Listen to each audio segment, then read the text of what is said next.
Thank you very much for having me on this very special program. And just before I get into who I am as an individual, I would like to commend you for hosting such a program. And that is because there is a lack of focus on issues affecting men, and not just issues, but the positive contributions that men make to our St. Lucian society and the world by extension. So you are doing an absolutely phenomenal job, and I must commend you for taking on this initiative. With regards to who I am Kendall Elva, as you have indicated. I hail from the beautiful and culturally rich community of Bellevue, Vieux Fort. As a matter of fact, we call Bellevue the cultural capital of St. Lucia. By way of education, I would have attended the Bellevue Combined School. After that primary school experience, I would have proceeded through the doors of the Vieux Fort Comprehensive Secondary School. There, I specialized in the science stream. After secondary education, I would have pursued the science stream also at the advanced level department of the Vieux Fort Comprehensive Secondary School. After that, I would have worked for a couple of years, and then as a result of my passion for education and wanting to help shape the future generation of this country of ours, I pursued a certificate in secondary education at the South Lewis Community College, more specifically at where we call Teachers College. After Teachers College, I would have attended the University of the West Indies, 𝐊𝐞𝐧𝐝𝐞𝐥𝐿 campus, arguably the best of the 5 campuses, and I would have pursued social work. After pursuing social work for 3 years, I then did my master's degree in social development, that is at the University of Sussex. So that sums me up educationally. In terms of career, as I indicated earlier on, I would have spent some years teaching. I first taught at the Bellevue Combined School, then at the Vieux Fort Comprehensive Secondary School, where I would have taught for 10 years the subject of biology. After teaching, and as a result of my passion for wanting to make a contribution to the social space, I served for 2 years as a probation officer, helping to rehabilitate individuals who have been found guilty for engaging in crime and violence. And that I did attached to the Vieux Fort office of the Department of Parole and Services. And after that, I joined the Ministry of Equity in 2017. And I started working as a social transformation officer. And as of the past 2 years, I have been serving as the Deputy Director for Social Transformation, one of 3 Deputy Directors in the Ministry of Equity, Social Justice and Empowerment. And I more specifically lead the team of social transformation officers in the community development unit in that said ministry. Away from career, I am someone who is passionate about social justice. I believe that we live in a society that is characterized by lots of disparities, vulnerabilities. And as an individual, I think that I have a role to play in terms of fostering social inclusion, ensuring that people have access to equal opportunities in the society as it relates to education, as it relates to their economic livelihood, healthcare, and the other resources and opportunities that they require for them to self-actualize. So I am someone who's very big also on community development, youth leadership. I have served in several capacities. I have served as the president of the Bellevue Development Committee. I have served as the president of the St. Lucian Students Association. at the 𝐊𝐶𝐶 campus. Also, I'm a former president of the St. Lucia Association of Social Workers, a former CARICOM youth ambassador, where I would have played an instrumental role in terms of spreading the gospel of regional integration and advocating for better programs and policies for the young people of our beloved nation. So that would be who I am in a nutshell. And I am very happy to be a part of this program to commemorate International Men's Day, which is being observed tomorrow, which is the 19th of November, 2024. And having said that, I would like to extend a happy International Men's Day to all of our men in Bellevue, since this is where I'm from, Vieux-Fort North, St. Lucia, and the world by extension.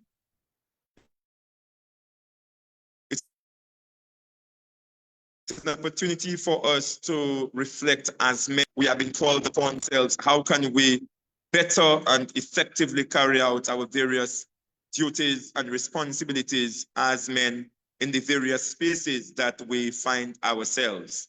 So I do want to wish all men in the society a very happy International Men's Day, which will be observed tomorrow. Okay, thank you very much, Mr. One second.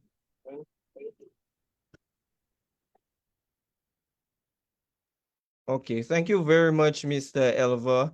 A very, very detailed background. And of course, that just is a snippet of the experience that Mr. Elva brings to the table when it's regarding working with males, social justice, empowerment in the community, and you name it. There's so much to consider. And I like the fact that you give your educational background. You said what really moved you, the areas where you went. And I saw a chuckle in the audience when you said that 𝐊𝐶𝐶 is the best campus. I think I think there are some people who's willing to challenge that. But of course, it does make for good conversation. And I appreciate you spending your Monday with us and also wishing the community of Bellevue and the wider community of St. Lucia an International Men's Day. So today we're going to more or less look at the role of men in communities.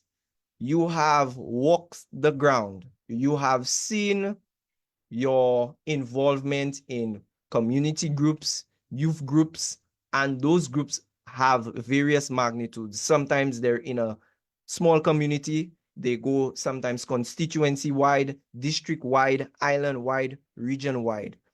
In your work in communities, what would you say is the role of men in those communities? What have you seen and you would like to share with us in terms of their role?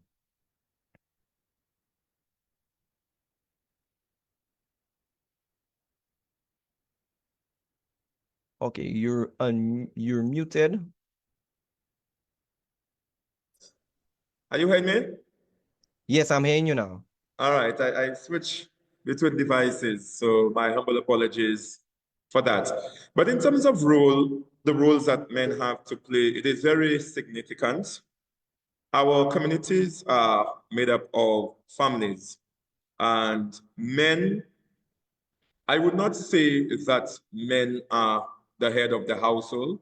I do not ascribe to a patriarchal view. I believe that both genders have very relevant roles to play, and one is not superior to the other. I believe that they are supposed to work collaboratively to ensure that we have strong families. But with regards to males, I think from a fatherhood standpoint, males do help ensure that our children, that we instill proper morals and values in them. We have a situation where when men are in the homes and they do not play their role of fatherhood in the right manner, and that's the phenomenon that we refer to as father absenteeism, you find that the family struggles. The family is not able to ensure that the children have been socialized in the right manner, that the children are not brought up with the right discipline. But with the presence of male father figure in the house, we find that there are better upbringing of the children. So I think that this is one of the most important roles that our men play in the community, which is that of fatherhood. And the men are not just there to ensure that the family as a unit is able to meet its economic needs, but also the fathers must play that affectional role, that role where they provide emotional support and guidance to the children. And traditionally, we find that, you know, men tend to shy away from that sort of softer side of parenting. And that is something which I think is pretty much needed.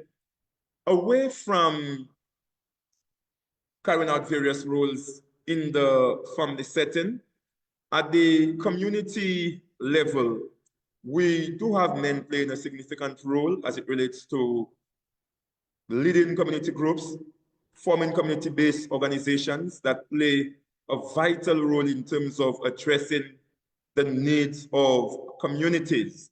And without the participation of our men in these organizations, they would not be strong and impactful. So most definitely, that is a contribution which is made by men that we, from a social development perspective, we do appreciate it quite a bit. Away from that, economically speaking, there are lots of jobs which are performed by men at the community level, and these jobs help sustain the local and national economy. And men, without the contributing the efforts, the talents, what we would have in a society is that we would not be able to carry out these economic functions. So society cannot function without men, and I am somebody who really appreciates the eclectic contribution that men make to all facets of our development at the community level. Okay, and I liked as you touched on men working in the communities. Well, before I speak on that, I also like the fact that you more or less spoke about the rules in terms of superiority and men working towards working alongside women in terms of managing the household and leading the family. Because oftentimes this idea of leadership in the home sometimes becomes a very challenging point for a lot of men. And from that issue, we have other issues coming out of it, such as maybe domestic violence, where persons are like fighting for respect and other things. And before we go into men and employment, I would like to ask you, is there a correlation between, for example, breakdown in families as well as the misunderstanding of gender roles? Is there a correlation? Is there a link between the two? Well, as I indicated earlier on, with regards to gender roles, men are expected to be the breadwinner. Men are expected to be the house of the household. Men are expected to be the chief disciplinarian. What I can say, as I indicated earlier on, is that I think that these sorts of responsibilities should be shared between the mother and the father. And what we have observed is that when men do not play their role in the family in an effective manner, that family becomes a broken home. And what we have observed is that some of the children do go astray. Some of them, because of the lack of guidance that the man would provide to, especially a male child, you find that that child leaves the family and goes in search of love, and that child joins criminal gang, that child starts to participate in criminal activities.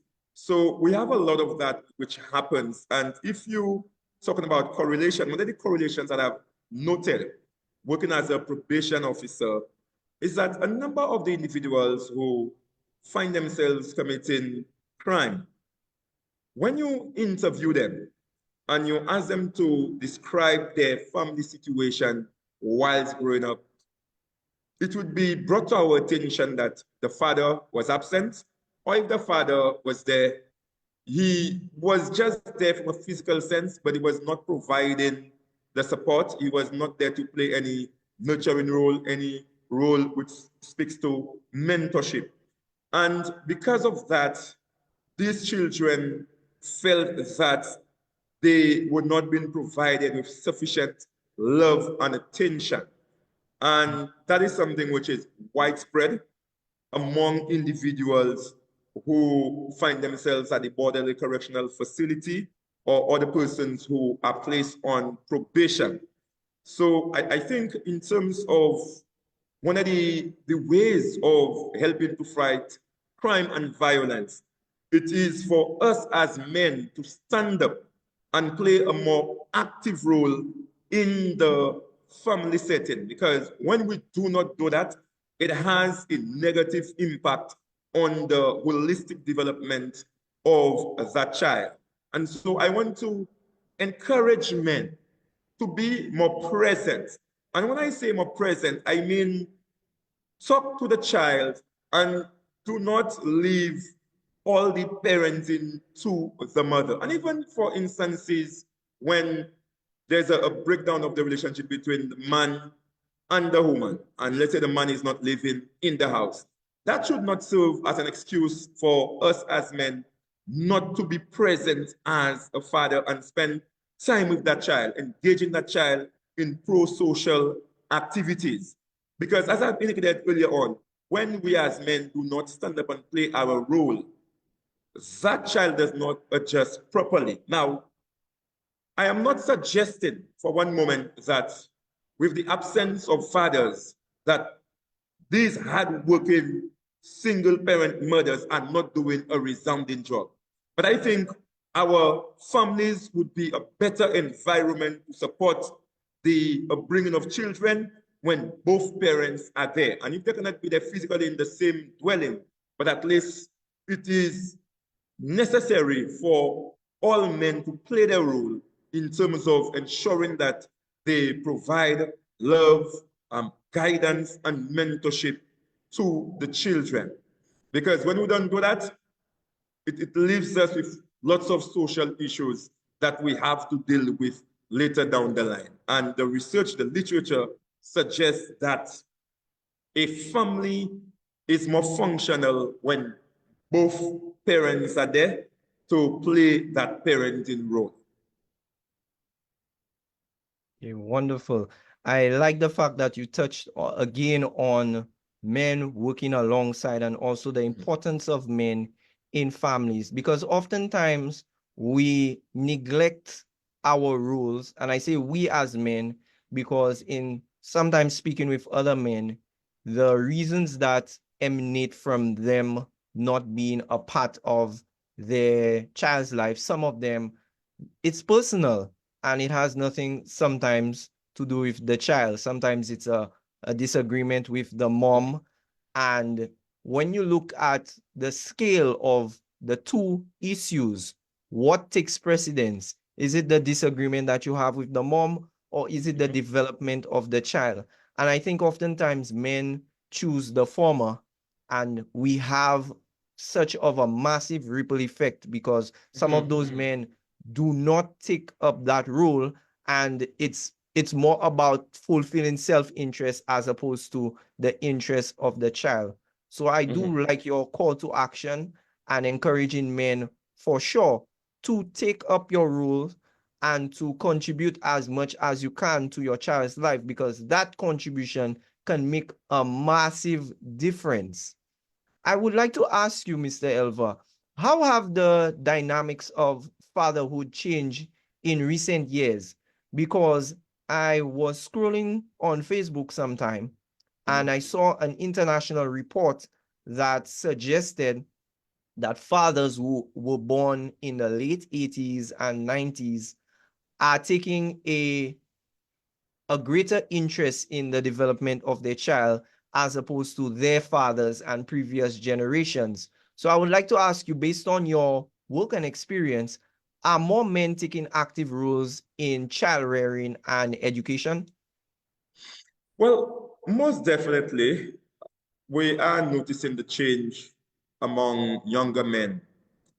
And we see that younger men are more present.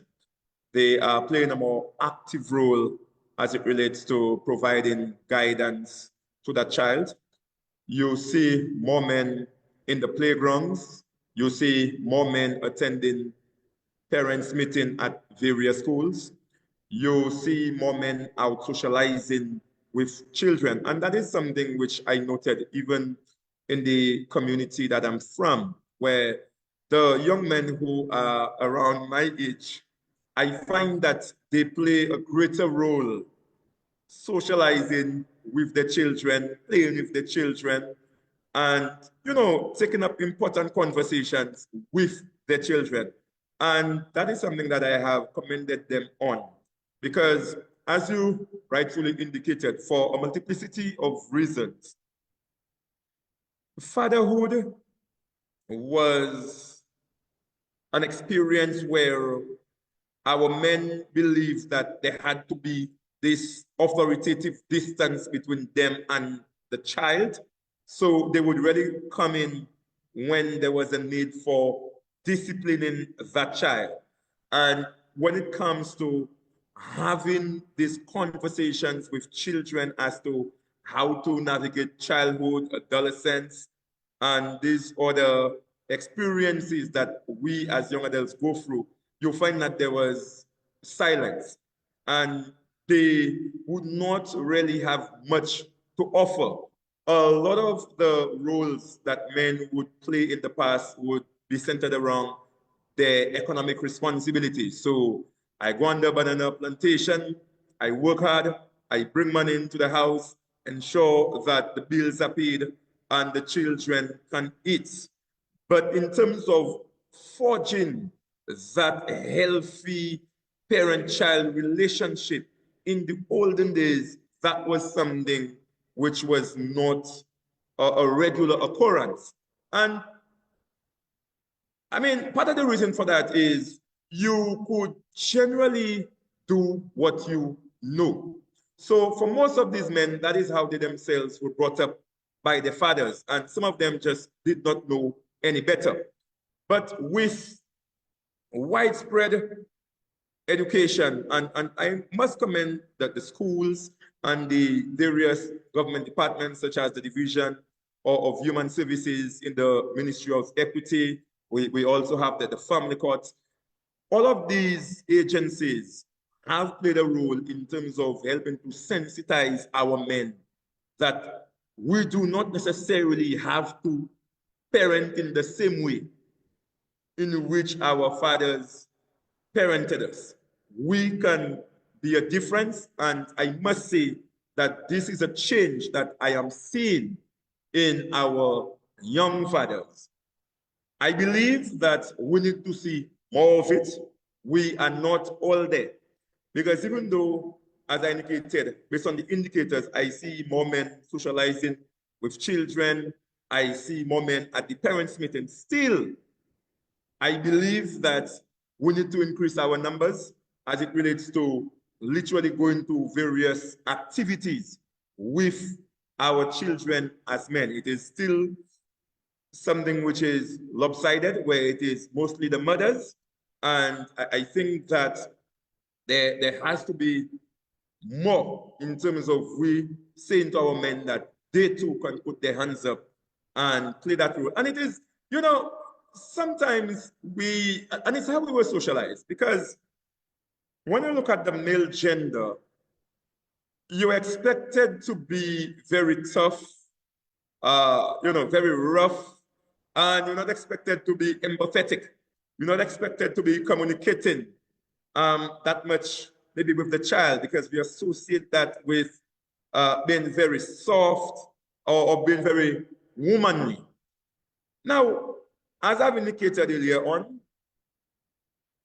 I mean, I'm not denying that there are differences between men and women in terms of certain character traits. But I think that we have it within us as men for us to meet our children halfway and to be ever present for them in whatever situations that they are going through. So notwithstanding, how we were socialized as men, notwithstanding these gender stereotypes, I think that we as men can do better. And we should not see it as it being, soft if you have to spend time playing with your child, kissing your child, hugging your child, asking your child, how was your day? That is not supposed to be a set of duties which are left solely to the mothers. I feel that we as men, we have it in us, and we can do way better as it relates to being there for our children. Yeah.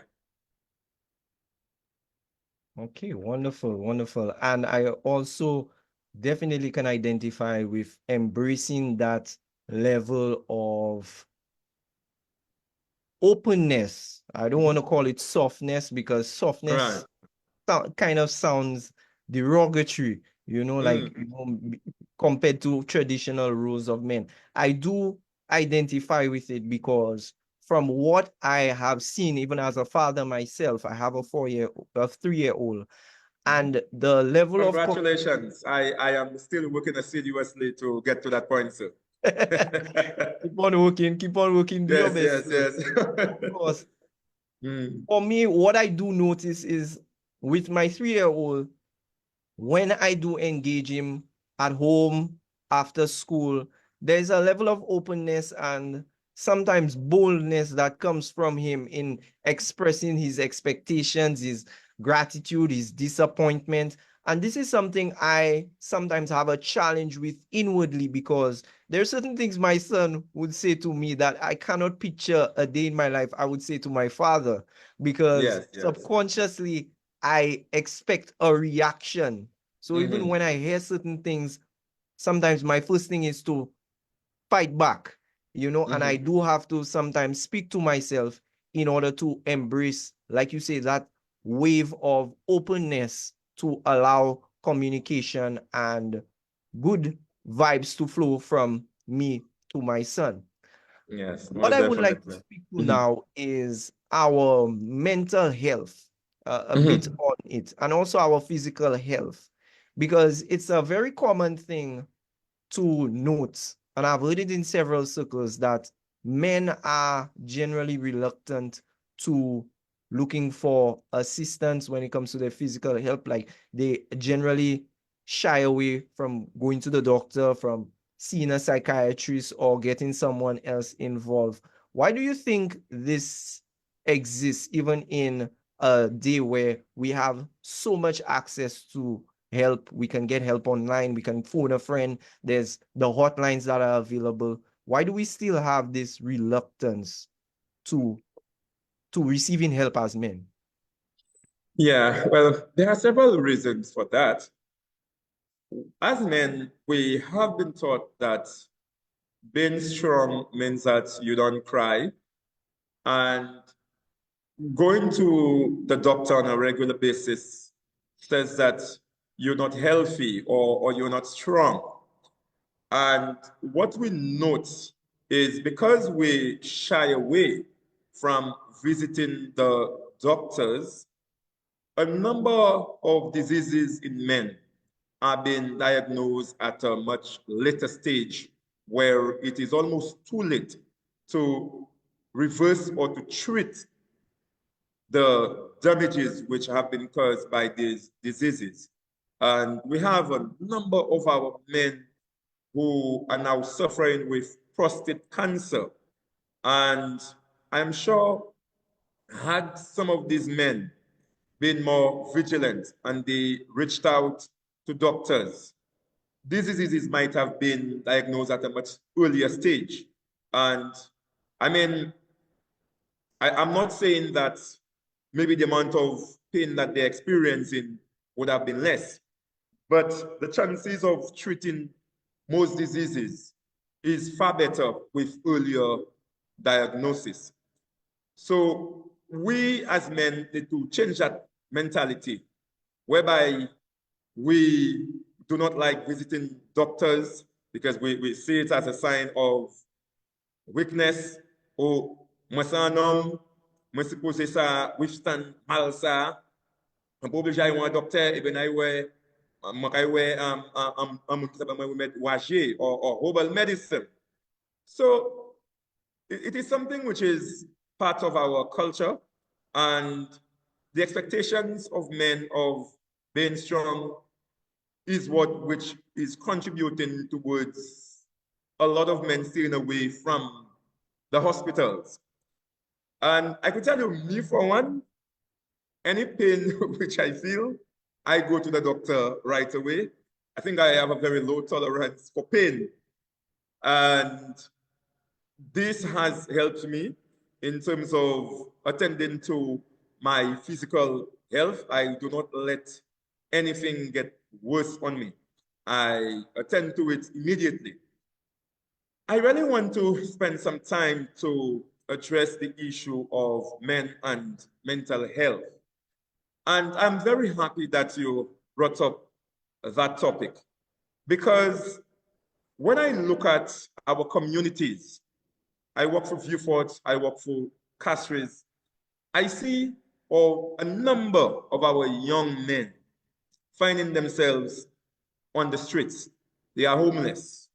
They become addicted to drugs, marijuana, crack, cocaine. We are losing a significant number of young men when it comes to substance-induced psychosis. I say significant even though I do not have the statistics, but to me, seeing a young man who had great potential finding himself in a downward spiral, all because of drug use, is something which is alarming. And increasingly, even in small communities, there are just too many of our young men who are finding themselves on the road. I am not going to cast judgment on anyone for smoking marijuana. Some people do it for spiritual reasons, medical reasons, and as a country, we are now embracing a more progressive agenda as it relates to the usage of marijuana. But I think at the same time, there is a need for sensitization, because not everybody responds in the same way when they use certain drugs. And whereas I understand that there is a degree of personal responsibility, as a society, we need to put things in place to ensure that the mental health of our young men does not continue to deteriorate to the extent where they just cannot remain functional members of the society.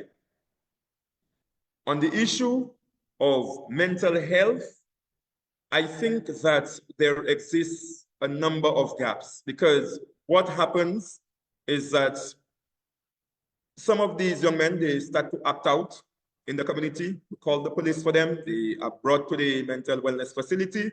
2 or 3 days later, they are brought back to the community, and the cycle continues.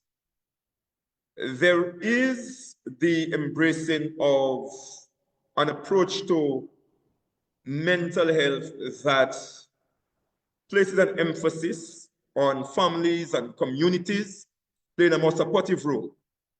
I support that particular set of steps. However, I hold the view that in chronic cases where we see a high rate of recidivism among some of these young men, our mental health system must take a different approach.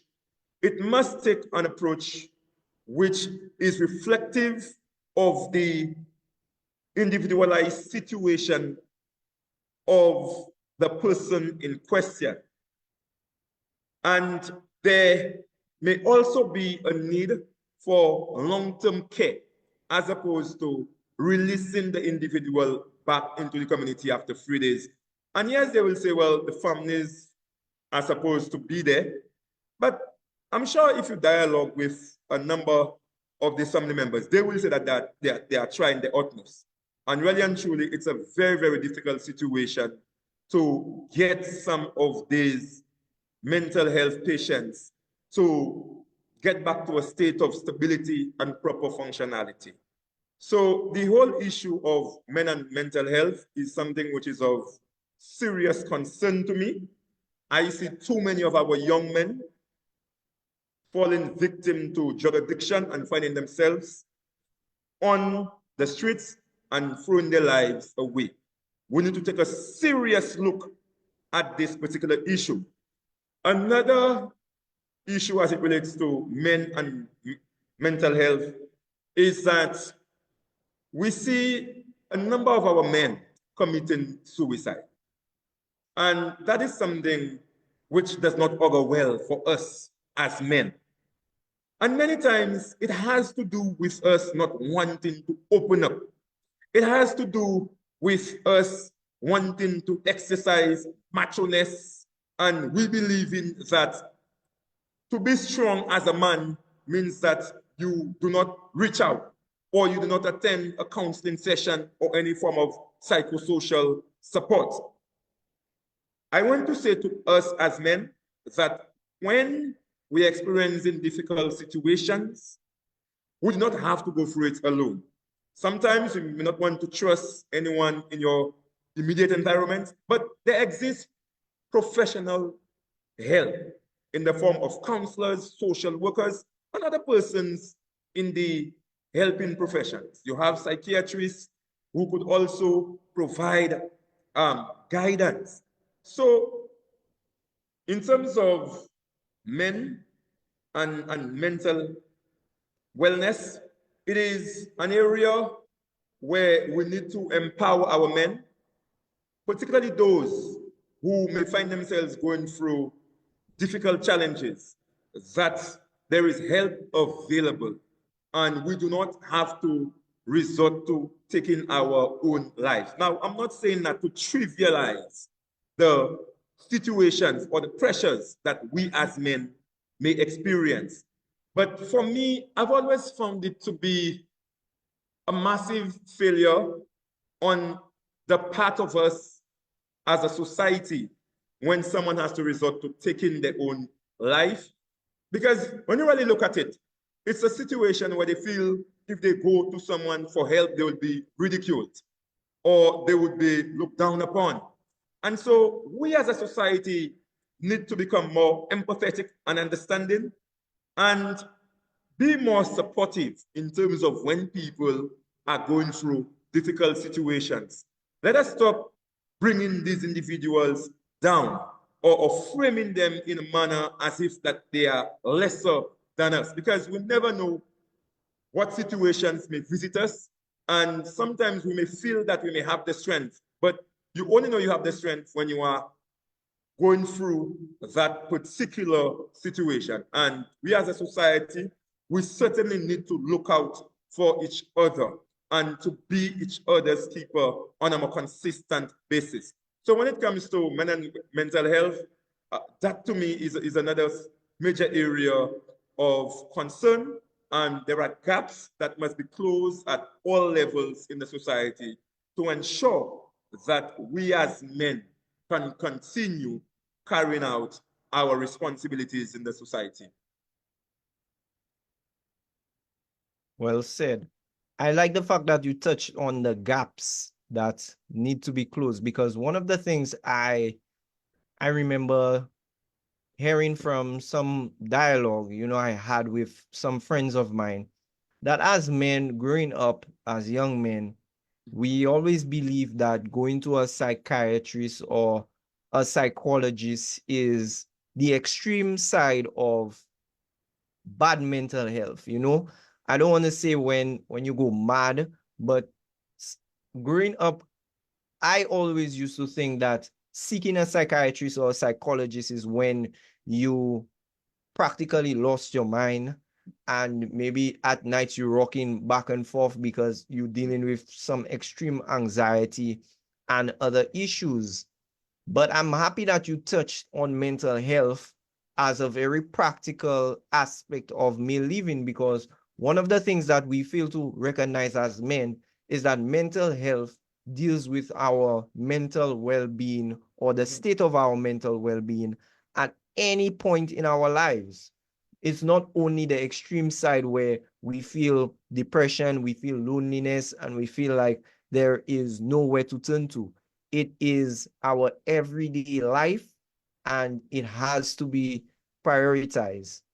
And the fact that you touched on the gaps speaks to the role of NGOs and CSOs. And I know recently there was a report circulating where you made a contribution saying that we need more NGOs and CSOs in the community in order to more or less effect change. So my next question to you is that, since you touched on young men and their sometimes difficulty to find their identity, how can the community support them, especially during this formative stage of life? Because a lot of the young men that you may reference are very young in age, sometimes below the age of 30, and maybe as young as 14, 15, 16, where their brains are still developing. What can the community do to better support them during this stage of life? Yeah, there are several things that the community can do to support the development of our young boys. As you indicated, NGOs play a vital role in addressing community needs. I am one of the big proponents of the establishing of community-based organizations, involving boys and young men as members and leaders in community-based organizations and faith-based groups. You also have sports clubs, youth organizations. It would help to nurture their character and sort of give them a viable alternative, as opposed to joining a gang or going down the wrong path, searching for love and a sense of belonging. Because when you are part of a youth group, a children group, it brings out the very best in you. It allows for you to develop your interpersonal skills. It allows for you to develop relationships with your peers and other individuals who could help support your development, individuals who could be there for you during the times where you may be struggling. And it also offers you an avenue as a child for you to actually make a contribution to the community which you are a part of. Individuals who are part of these organizations, they generally grow up to become responsible and productive citizens. They grow up to become well-rounded adults. So membership of children groups, youth organizations, community groups, it is positively correlated to being socially included. It is also positively correlated to doing well at school and to becoming an individual who has good morals and values. So one of the things I would really like to encourage is to really include these young men in groups in the community, whether it is the cadet corps, whether it is a football academy, whether it is a basketball team. When young people are part of these sorts of organizations, it teaches them structure and it teaches them how to respect other persons around them. Other things that we can do to help our boys and young people grow up well in the society is mentorship. Lots of young men are growing up in homes where there is not a father for them to look up to, for them to communicate with, for them to get support from. And as I indicated, I am not a biological father in the sense that I do not have children of my own. But one of the things that I like to do is to mentor young individuals. Because when you do that, you provide a sense of direction that they might have not otherwise received from whoever is present in the home environment. And even though they are getting some support, it may not be sufficient. So mentorship is something that is very critical, and that is something that most of us who are members of the society can do. It is not costly from an economic sense, and to spend an hour or 2 hours with a young child who you see going down the wrong path is a positive contribution to your community. Because when we do not provide that kind of support and guidance, there are persons who are willing to accept that young man who's already taken the wrong road and to recruit them and to get them to engage in activities which are not beneficial to the society. So as mentors, I think we can play an important role in exposing children to pro-social activities. And the other thing is that being there for a child is an aspect of social inclusion. Children need to feel that they are being appreciated. They need to feel that we as a society, we see them as precious and important beings. And if they don't get that kind of impression and support from us, as I've mentioned, it will not augur well for the child's development and also for us as communities. Another area of support that I believe we can provide at the community level for our young boys is to help support them economically and also educationally. One of the observations which have been made is that when young boys do not stay in school, or when young boys do not perform well in school, they sometimes find themselves going down the wrong path. And if you go to Borderley and you interview a number of the inmates at Borderley, you would find that a number of them were high school dropouts or persons who perform poorly at school. Now, I'm not saying that you have to perform well academically, because you could learn a trade or you could empower yourself in technical vocational education. Because I think doing well in school, not necessarily academically, it gives you a sense of achievement that you want to try to preserve that as you grow older as a young man. And as such, you say you don't want to go down the wrong path. You have experienced success, and success is something which is contagious, and you want to maintain it. And so you say, I'm going to get a job, establish my family, and achieve the other dreams and aspirations which I possess. So the point is, as individuals who are better off in the society from an economic standpoint, a number of children come from households which are poor and indigent. These households are not able to provide children with food on the table. They are not able to attend to the medical needs of these children.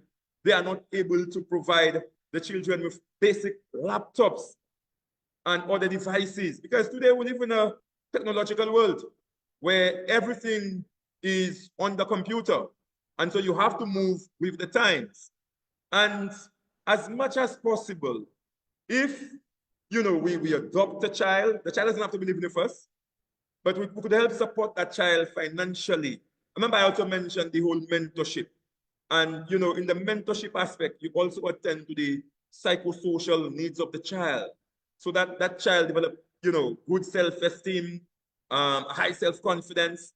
And so I believe if we could do that, engaging our children in structured groups, and also supporting youth mentorship, and we supporting and engaging in activities that help improve the economic situations of struggling families, that can lead to positive outcomes in terms of the children doing well at school, or they learning a technical, or they learn a technical vocational trade, whatever it is, or they become a sportsman, they become a musician. I'm not one that would promote the one-size-fits-all where everybody must become an academic individual. But I've always said that we are all good at a particular thing in life, and it's a matter of empowering ourselves in that particular area and then applying ourselves and using that to, achieve our dreams and aspirations. So these are some of the things I believe that we as a community can do. And something I want to say, as we develop as a society, which is a good thing, I know that we are losing that sense of community togetherness, that attitude where all of us must be there for each other. And, we are very much an individualistic society where we no longer express concern and support for other individuals. But we need to understand that when one member of the community is struggling, we need to ask ourselves, what are the outcomes of that struggle? And to what extent will some of these outcomes have negative implications for us as a society? And most definitely, it comes back and it affects us in many instances in a very direct way, and if not in indirect ways.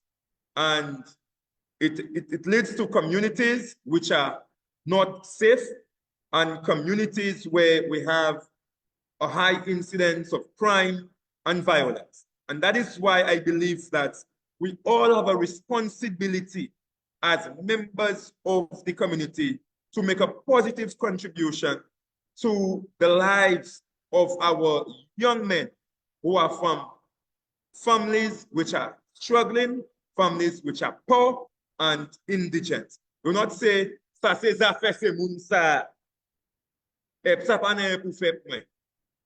We are a society. Whatever happens in one household has implications in many instances for all the other households in the community. That is why it is called a community, because all of us are linked. And so if something is happening and it is not too good in one household, trust me, that could affect the other members of that community. Well said, well said. I'm happy that you touched on community and how much we need each other. And also that is a very important point. Sometimes I tune into the radio on a morning and I hear a lot of our more mature folks in society lament very similar sentiments that, back in the day, there was a sense of togetherness. There was an openness that existed between households where you could walk up to Mr. Joe and tell Mr. Joe, I see your son jumping up by the river. What was he doing by the river? And Mr. Joe would not have a problem with you, but he would go to his son. And that level of openness existed because you were okay to trust your neighbor and more or less act on that action. And this is something that I know, like you said, we've become very individualistic, so our needs are more centered around ourselves. as opposed to our neighbor. But I know it's something that we are definitely capable of overturning. We definitely have to do that because there are benefits to that. At this point, we will be having the question and answer segment. And the first question, we have it coming through Facebook. And secondly, we will open the Zoom room so that persons can ask their questions and provide contributions. So our question from Facebook is coming from Mr. Junior Delis. He's asking, do you find the education system does enough to eradicate these misconceptions on gender roles? Do you find that the education system does enough to eradicate these misconceptions of what role a man and a woman should play? Well, let me say good evening to Junior, and I would just like to encourage him because he's one of the young men who's doing a lot of work to uplift our young people in Babono and St. Lucia by extension. So kudos to him. With regards to the question that he asked, I do not believe that the education sector is doing sufficient to eradicate the stereotyping of gender roles. When you look at the streams which are pursued by men, young men that is, or boys and girls, it is pretty much very traditional. So the girls are encouraged to maybe pursue business, secretarial, and subjects which we would typically associate with the female gender. And our boys would be encouraged to do your technical drawing, woodwork, auto mechanics, or subjects that we typically will associate with the male gender in the broader society. Now, it is not solely an issue of the education sector because the education sector and the curriculum generally mirrors or reflects what one would observe in the broader society. However, a key aspect of education has to do with social transformation, which is the challenging of certain norms, ways of thinking, and the status quo as it exists to ensure that people have the freedoms to express themselves in keeping with their aspirations. So that is something which I believe the education sector is not doing enough to address. And also, when you look at most of the storybooks in the education system, a lot of the narratives reinforce gender stereotypes. And for me, I believe that we need to include in the school curriculum knowledge that would allow for our children to feel free to pursue whatever stream of study that they think is fitting or whatever line of work that they think matches their abilities and their interests without fear of being ridiculed or being marginalized. The other thing we need to do is that we need to promote a culture of critical thinking, because that would allow for our children to question the very foundations of mainstream societal values, norms, and expectations.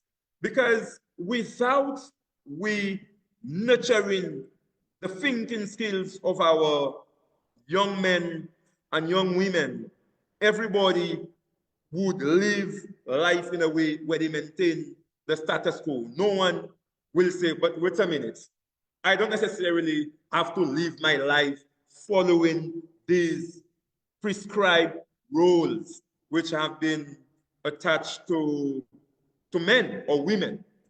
So I believe that a lot more needs to be done. And I am one of the strongest proponents of comprehensive education when it comes to gender issues. It was only this morning that I messaged a good friend and colleague of mine, Mr. 𝐊𝐿𝐴, who is one of our youth leaders. And he's also doing a wonderful job in grossly empowering our young men in the sporting arena.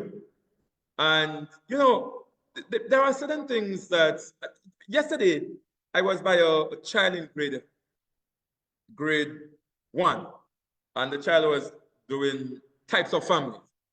And the child was, you know, looking at, you know, nuclear families. And I was very surprised because when I went to school, I cannot recall hearing the term nuclear family until I reached maybe Form 2, Form 1.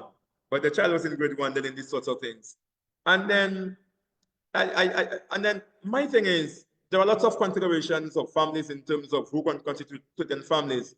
And you know, right now there is that big debate in terms of comprehensive education on gender roles, sexuality. And as a conservative Christian society, there is a lot of protection in terms of what you include in the curriculum as it relates to what you expose children to. So for me, I believe that the curriculum is supposed to be neutral, and education has to do with nurturing knowledge and nurturing thinking, and not necessarily limiting the knowledge of children. So I am a very strong proponent of diversity as it relates to what you expose children to in terms of the bodies of knowledge that they are being taught. But very importantly, as I indicated, to really break down these gender stereotypes and to create a society where men do not feel that they are being boxed in terms of what they can do in terms of how they live their lives. We need to promote a lot of critical thinking in our education system. I also note that there is some positive development, because right now the Ministry of Education, they do a lot of workshops and conferences on the teaching of boys. Because if you look at our education system, the majority of our teachers in most schools, I think if not all, in Zandosha, would be females. Now, there's nothing wrong in that. I am not proposing a quota-based system because there are issues with these sorts of things. But it begs the question, there are differences between boys and girls. And most of our female teachers actually reaching our boys to the extent where they feel that they could participate actively in the learning process. And the Ministry of Education is implementing some steps to address that particular issue. So I hope that they will continue with such efforts, because even in terms of educational achievements, we see our young men falling behind. And one can ask the question, are the strategies which are being used by our teachers, are they effective at addressing the learning styles and needs of our boys? What are we teaching our boys in the society in terms of how we socialize them that results in them not doing as well as our girls in the education system? So these are some concerns that we have been grappling with as a society, as a region, and a world.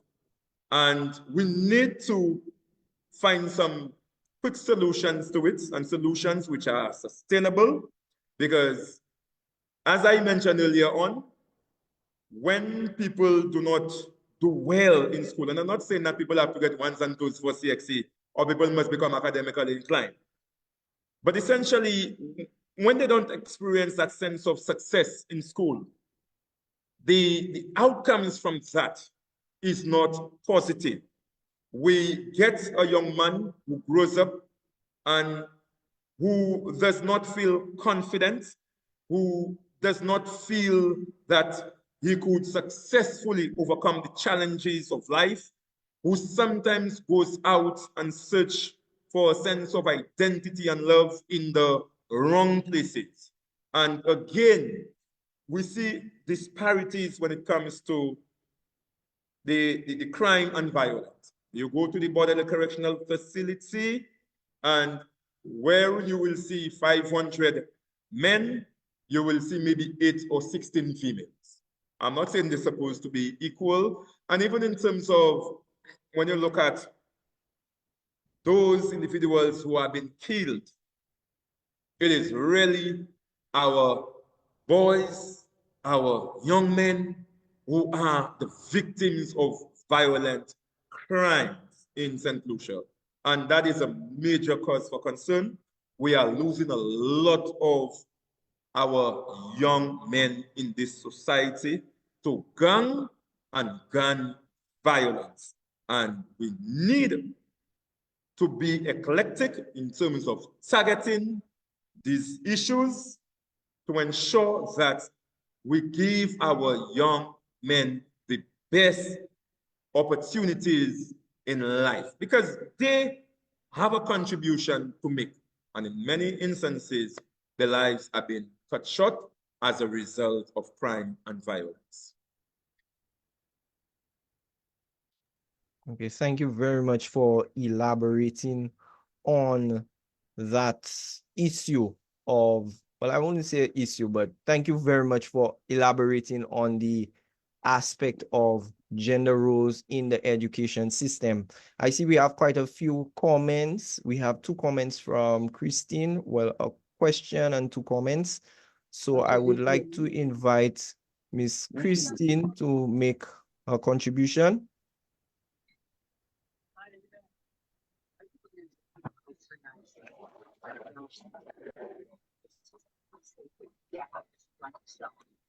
Go ahead. Good evening, everyone. Good evening, Kristen. Hi, Siobhan. Hi, Hey, Christine Dorman here. I am a mentor and program and project manager in the UK. Mentor and coach of young men in St. Lucia. This year in August, I ran the Rising Stars program. This program was designed for young men leaving education and transitioning into education. I had 10 boys over a 4-week period. We worked through communication skills, hence my question about adequate levels of support for young men with communication skills. When we started the program, our young men were unable to introduce themselves and found it very difficult to actually say their name. We were very fortunate to get the Union, the agricultural building, the conference centre in Union. It had a stage, the environment was conducive with really supporting the young men with their communication skills. So at every session, it was twice a week for 4 weeks. Each young man had to introduce themselves on the stage. We've recorded the whole program, and it was very interesting to see at the end of the program, we had a closing ceremony. We invited esteemed guests from government, our mentors, who I'll talk about in a few moments. The young men could actually get up on the stage and present themselves and talk about the program, talk about their ambitions and things that they wanted to do in the future. The reason for this program is because these young men are going to be St. Lucia's future leaders. Yes. If they leave the island, they will be representing St. Lucia. and they need to be representing St. Lucia in the highest regard. Now, the young men that we had, they actually couldn't even say their name. We had to teach them how to say their first name, pause, and then say their surname with pride. Hold your head up, walk with your chest up, and also dress code. We went through a series of programs on dress code, CV writing, cover letters, etc., and what these young men need to do to apply for employment. Surprisingly enough, at that time in August, you know, the young men were getting their results, and some did really well and some didn't, but we were there to support them through that particular process. Now, the key to this program was our mentors. So we had male mentors. So myself and 𝐅𝐴𝐶𝐿𝐴 were facilitating this program. I'm the founder of that program. And we had mentors who were St. Lucian men, either St. Lucian men who had left and gone to the UK and now working as university lecturers. We had the fire service chief come in. We had men from construction. We also had mentors. We had Mr. FOREMEN, who was a psychologist, so that if we had any of the young men who were beyond our help, we had someone on our panel who could actually give them specialist help. I also made a comment about male teachers. It was imperative. I mean, I've got an English accent, and some of the young men said they thought they were in the wrong place when they joined because of my accent. I'm Dominican. My parents are Dominican heritage, so my parents are Dominican. But I live in St. Lucia. I'm married to a St. Lucian. There's been many years of Dominican and St. Lucian marriages in our family. I came to St. Lucia and I found that a lot of the young men are not being seen. They have potential, they have ambition, but they just don't have the opportunities available to them to be able to step onto that ladder. Now, the 9 young men that we had, some of them wanted to start their own business, some of them wanted to travel and study abroad, some of them were going to Sir Arthur Lewis College. But whatever they wanted to do, the way that they presented themselves, they would find it very difficult for them to, you know, go into the workplace. You also mentioned industry selection. So they are encouraged to go into sport. They're encouraged to go into the same old things that we encourage our young men to go into. We talk to them about industry selection. You can do whatever it is you want. You just have to work hard, have ambition. So my question to you was, is enough being done at Sir Arthur Lewis and in the educational system?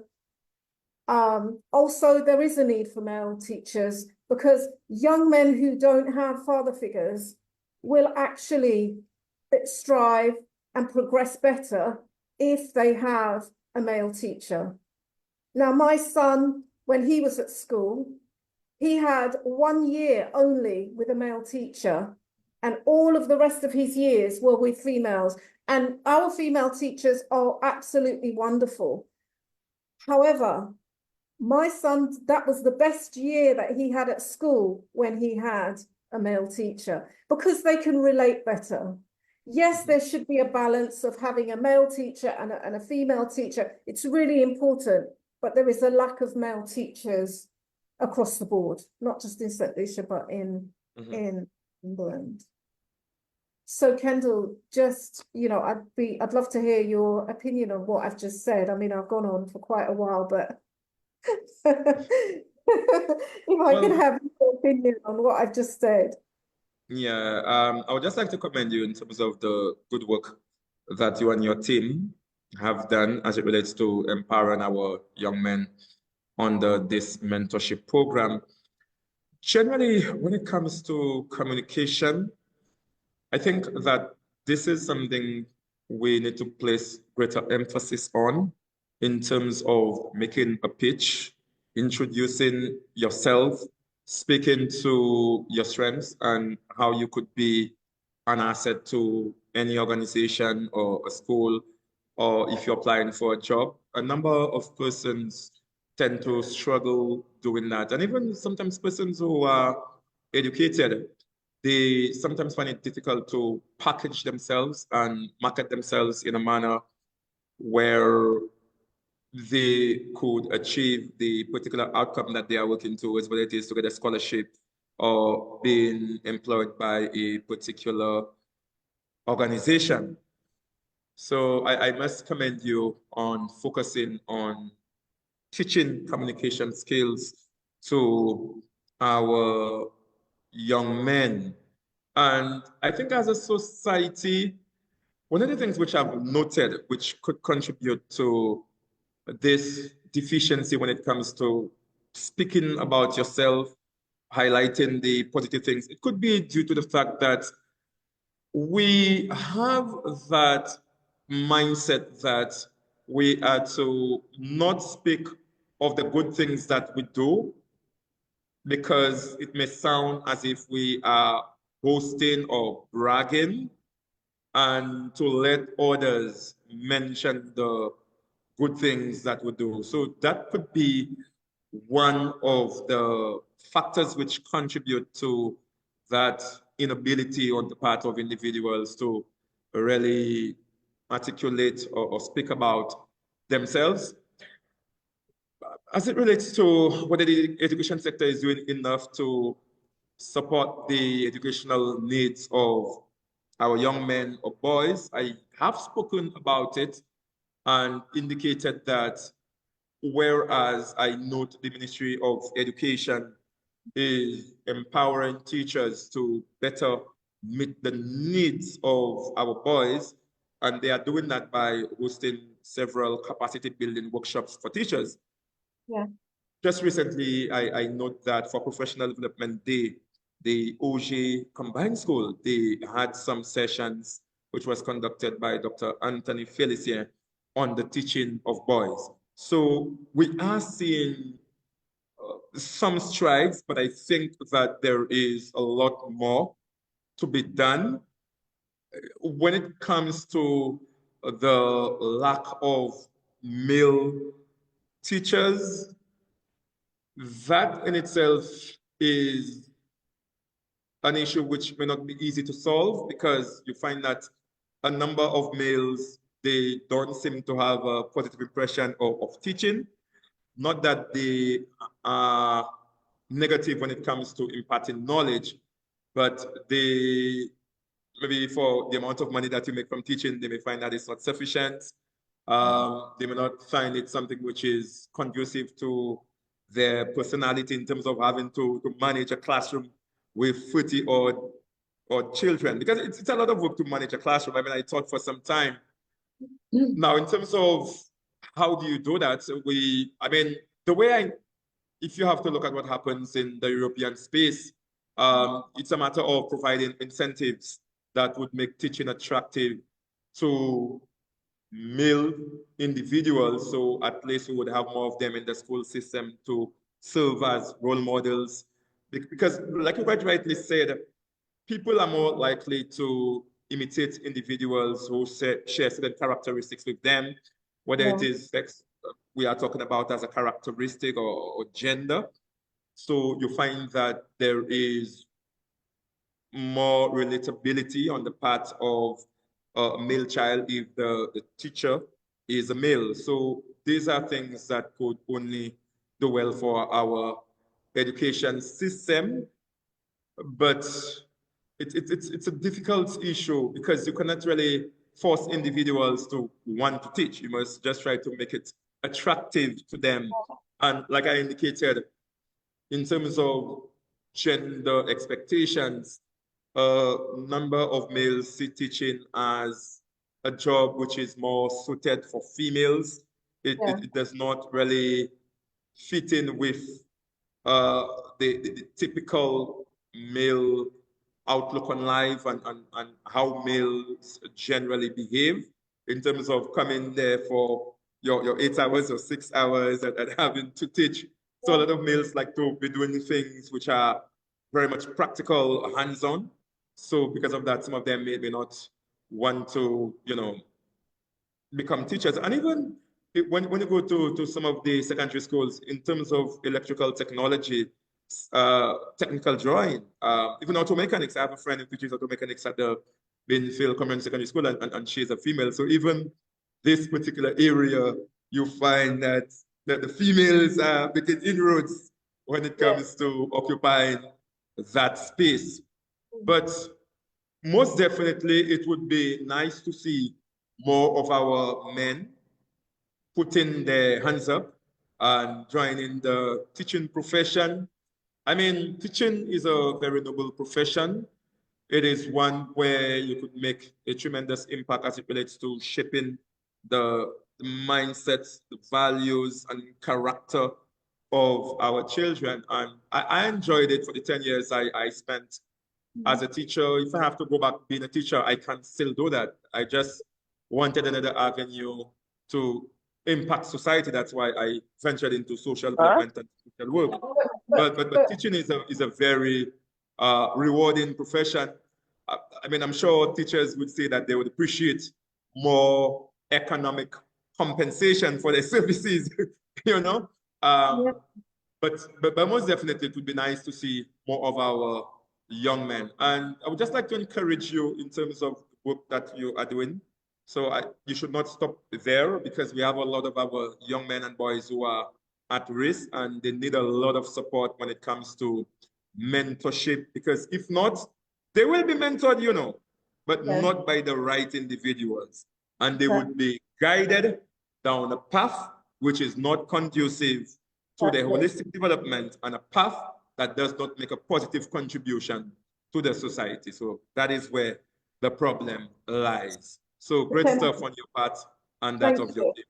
So can I also suggest maybe in St. Lucia, we may look to take a different approach? If we're not attracting male teachers, then maybe run programs in each district where we encourage young men to give back to the boys. So all of the mentors who joined our program, they gave their time freely. It was I self-funded that program as well. So we paid for the food and so on. That we had help from different people who contributed, but it was more or less self-funded. Now, the thing is, in England, just to give you an example, each borough or district, they will have, their council will actually have volunteers who have been vetted by, obviously, the district, and they provide mentoring services to the young women and within those areas. Now, this is very successful, and it's just about maybe taking a different approach and actually getting mentors. The thing is, the most important mentors are the ones who have life experiences. Yes, One of our mentors, he was a policeman, he'd been shot, you know, one of them went down the road, the wrong road, and then, you know, talked about how they turned their life around. So, you know, the mentorship is so important. Right. I'm back on island now, so I'm now preparing the program for 2025 so that we can go again, attract more young men. We did interviews, we did mock interviews as well, and it is so surprising that young men just don't know how to present themselves in an interview.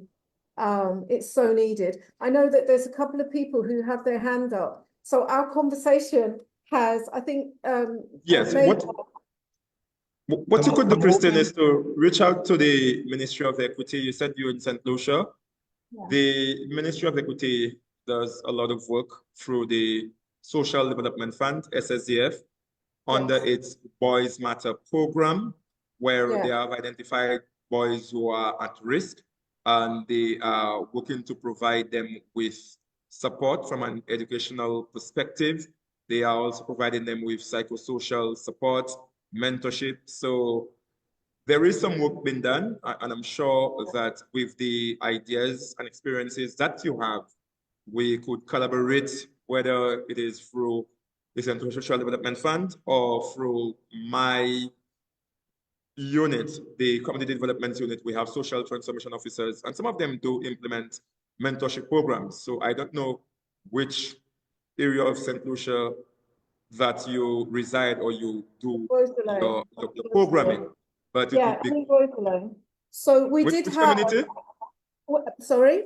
Which community you do your work in? Is it Castries or No, so I'm residing in Rosalie at the moment. okay, Rosalie. The program was done for Babino. Babino, we have- okay, that's good. But Well, we opened it up to everyone because obviously Okay. there was such an overwhelming. well, that is very good. And the social transformation officer for Babino, I am sure if I, express some of the things that you have mentioned here, she'll be very happy to hear that and support it. She's a very effective and passionate worker as it relates to empowering our young people. So we could always exchange information and I could create the linkage between you and her. And trust me, she just returned from England studying at the University of Sussex, so she's ready to go Oh, to great. get things moving on the ground and to help our young men. I did message you, both yourself and Siobhan on Facebook, so you'll see the leaflet. Oh, you and some- message me? Okay, all right. So Wonderful. Yeah. I will share my number with you and then I will send you the contact information for the social transformation officer for Babino. And I guarantee you, if you call her, Yeah. if you call her now, you guys are going to be planning the program ready to be implemented within less than 3 weeks. Yes, that is the kind of commitment that she has. Excellent. That's really good to Definitely. hear. Thank you. Thank you. Okay, well, thank you very much, Miss Christine, for your contribution. And of course, we do look forward to sharing that information and seeing the level of impacts continue from your work. It's definitely some exciting developments in terms of helping our young men evolve and become better men. I notice we have quite some movement in the chat. We have a comment from Mr. Seeley. So I would like to welcome Mr. Seeley to make his contribution. And then I will welcome the other two hands that are raised.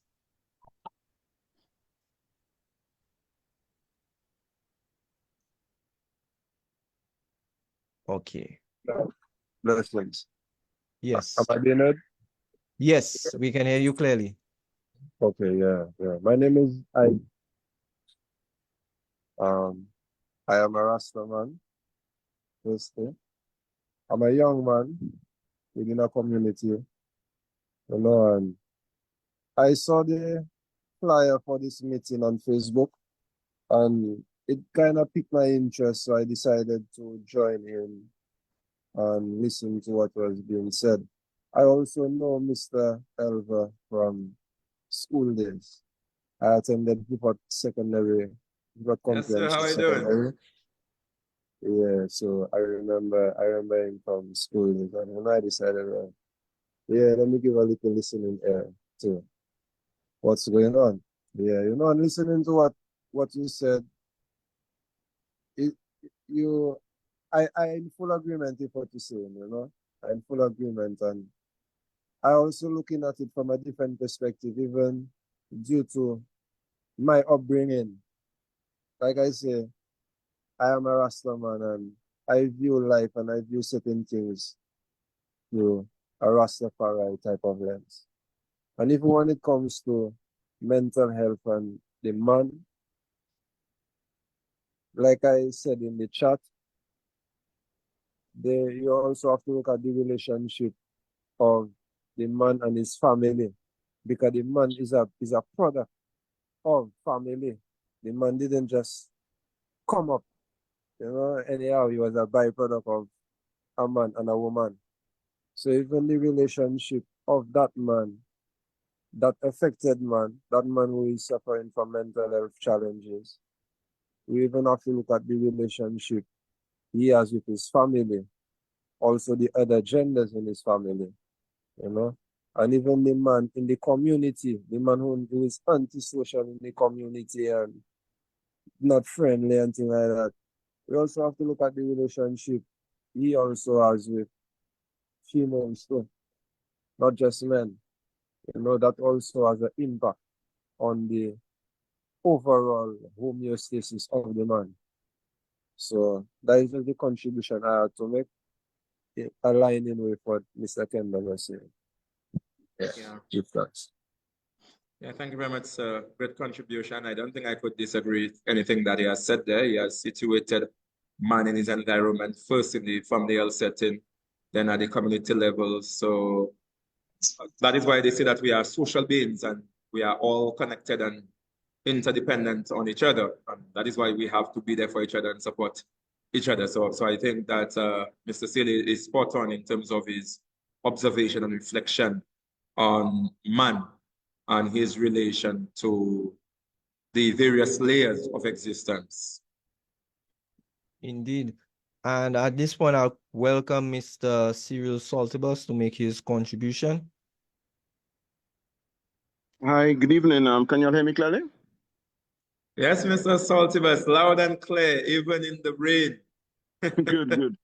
Let me just applaud you all for this initiative. And it's a good thing that we actually looking out for young boys in our society and young girls.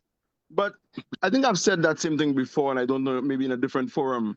While we concentrate on trying to nurture and put boys, young boys especially, on a proper path of success and better education and better family, building blocks, that is well appreciated, and we need to continue doing it.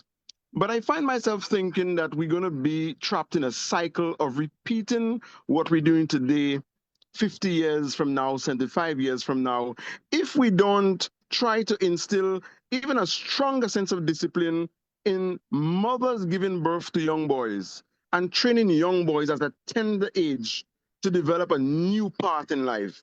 And let me explain. Right now, why we'll do, and I am involved in a lot of programs trying to put boys back on the straight and narrow. But what I'm also interested in is getting the young children not to be attached to those, let's say, deadly video games that have a gun in it and blood in it and sex in it. Not to allow our customs department through our government system to keep importing guns and other paraphernalia that gets boys more bent on doing the wrong things. And yes, I think a couple of years ago we tried, saying that we're going to ban plastic guns at Christmas, but those things still come through in barrels. They still come through, they're still sold in the markets when I go shopping a little bit. And for me, we've not taken a hard and fast rule to trying to, stop those kind of things. So while we are trying our utmost best to repair our present system, we need to look at a holistic approach to try and nurture the younger children. When a child is when a girl is giving birth in a hospital, do we have a pamphlet that guides them and tell them, hey, it's a boy. So let us do A, B, and C to prevent that little child, going in the wrong direction. Because truly, it takes between 1 to 3 years to 7 years to have a child go in the wrong direction. And if we don't nurture children at a tender age, we will be, I'm not saying they don't change, but it's harder for us to repair the system, at the ages of 11, 12, 13, when they start going to school. So I applaud us for what we're doing right now, but I think we also need to looking at the children, the mothers, to make sure we guide those children. When we go gifting children at Christmas, we gift girls good books and nice things to make them mothers and homemakers. But what do we gift the boys? We give the boys guns in their hands, knives, bow and arrows, and those kind of things. We talk about it, but I don't know if we really bring it, let's say, to the House of Assembly and have a hard and fast rule where customs is just told not to allow it, and when we go into the stores and we take it off the shelves, because it is affecting us. And so I just want us to look at a more holistic approach to our effort in correcting society as it is today. That's just my contribution. Thanks a lot.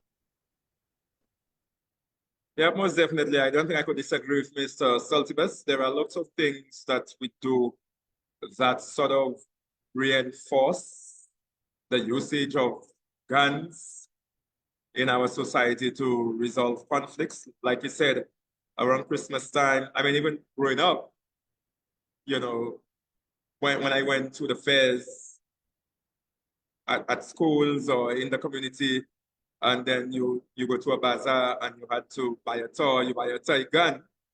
And what does that say? Subconsciously, and also in a very direct sense to the child, it's okay to utilize a gun to resolve conflicts. But at the same time, we don't think that this is the set of messages that we are communicating. So a lot of the issues that we are seeing in our society with children and young people, it is very much deep-rooted, and it has to do with certain things that we have normalized, and as such, it leads to the development of a subculture that supports violence. And it is in these very little ways that some people use that this is very innocent. You know, I mean, if you want to look at some of the cartoons that our children grew up watching, there's a lot of violence in it. And later on, we are asking for our social workers, our psychologists to come on and implement conflict resolution.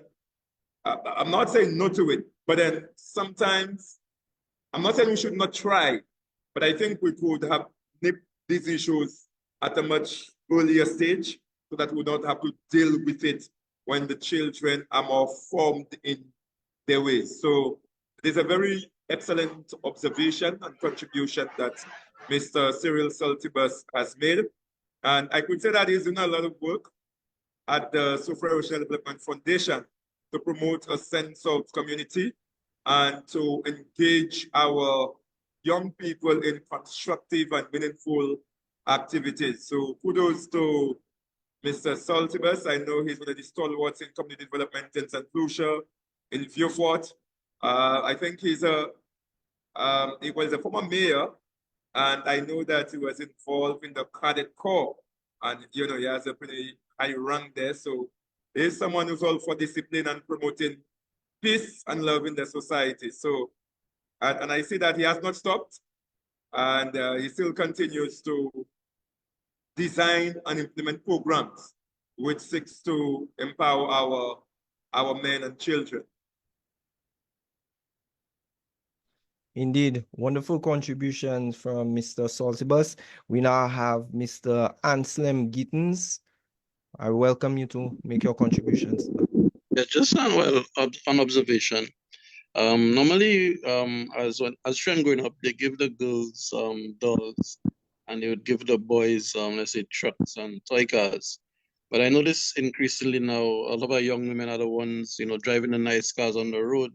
And I'm wondering going forward if we should actually socialize them instead of giving them dolls. We should actually give them toy cars, you know, as young girls, so that because in future they'll be the electric vehicle drivers of the future, you know. So I'm beginning to think we can just stereotype or socialize, you know, our girls a particular way and our boys a particular way.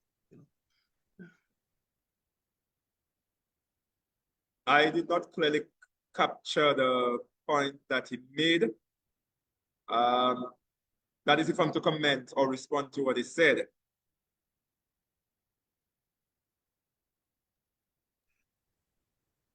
No, I was just saying that, I mean, we socialize our boys a particular way, our girls a particular way. So in the old days, we would just give the girls, you know, dolls, and the boys, let's say, we give them trucks, we give them cars and so on. But now with the way, you know, I mean, women now are, you know, increasingly moving into other, you know, fields in let's say, fields of engineering, into fields of technology. So it was said that, you know, by that males are better drivers because of the way they socialize, because of the kind of toys they had. But I'm beginning to think that probably that kind of, you know, thinking is kind of flawed, and we need to look at, you know, probably socializing the girls a different way now, you know, and also, you know, looking at how we socialize the boys as well.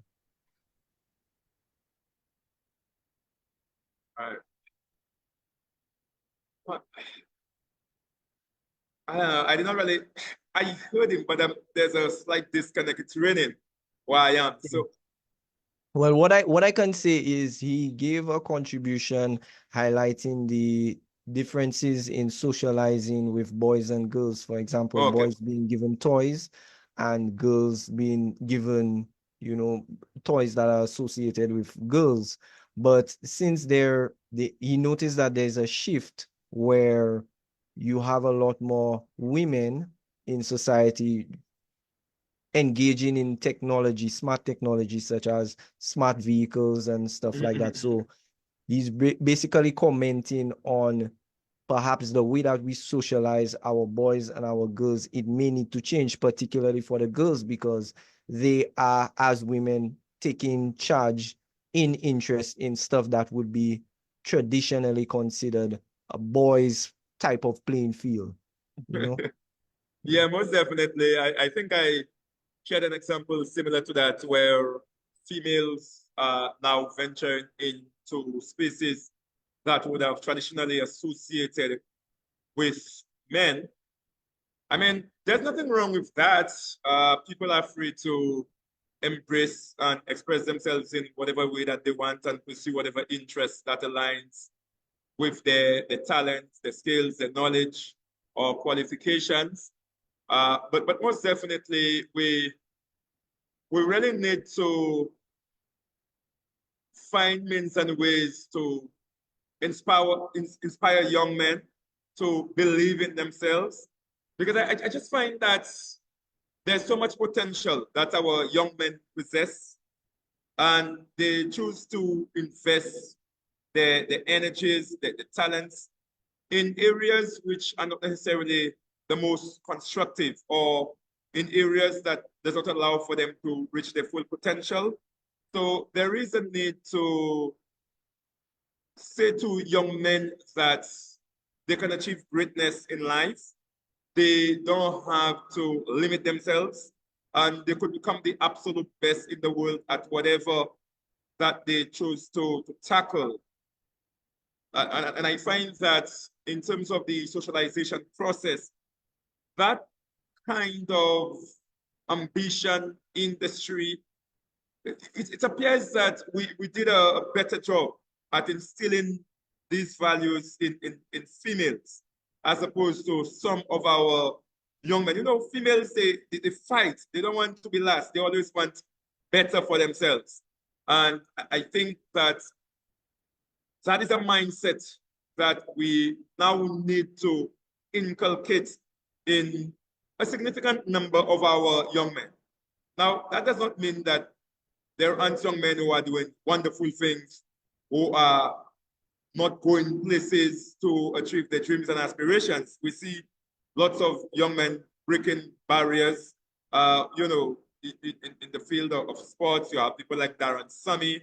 In music, you have Imran Dirty, you have Sly, and in lots of other areas, even in academia, you in the field of science. Well, again, science is not associated with men. But then there are men who are doing great things in this world. There are men who are thought leaders, coming up with great theories and solving the biggest problems in our society to make life better for us all.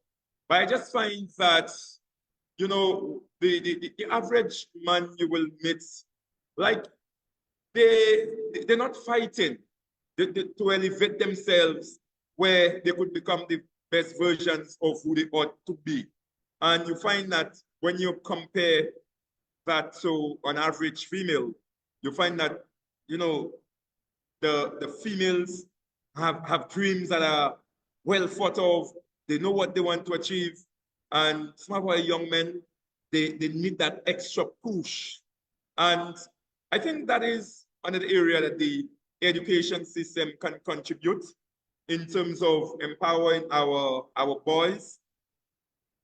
And really, it has to do with improving the self-esteem, improving the self-confidence, getting them to understand that they can make a contribution, and to think positively about themselves, so that they don't feel that they have to settle for less. So that is an area that I believe that our teachers or educators can really seek to target, because that's another disparities I notice in terms of the attitudes of our young men and young women. Now, some of it goes to socialization, but we as young men or boys also have to bear some of the responsibility. It cannot just be the system or the environment in which we find ourselves. To move up in life, one must make that decision consciously to say that I can and I must achieve better. So I just want to encourage our young men to rise to the occasion, believe in yourself, don't sell yourself short. You don't have to be last. And I'm not saying you have to compete with anyone when I say you don't have to be last, but I mean that you don't have to promote mediocrity or set yourself to achieve less when you could achieve great acts of phenomenal success. Just something I wanted to add.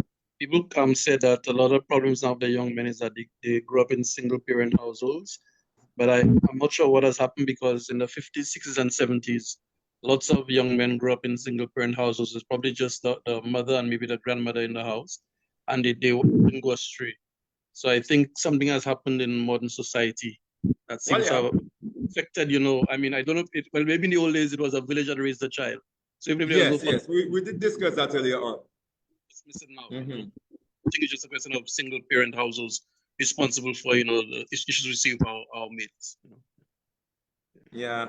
And the other thing to Mr. Gittens, as it relates to the older society, you had less risk factors at the time that would have led to young men going down the wrong path. Today, so many things are readily available, whether they learn about it in the media or even in the communities that they live. When you look at gun violence, one of the issues with it is the accessibility to a gun, or somebody always willing to give you a gun. In the 60s that you alluded to, I do not think, guns was widespread in the society at all. And you now have more persons who are willing to support criminality for economic reasons. So the society, the communities in which we live in, it have changed significantly.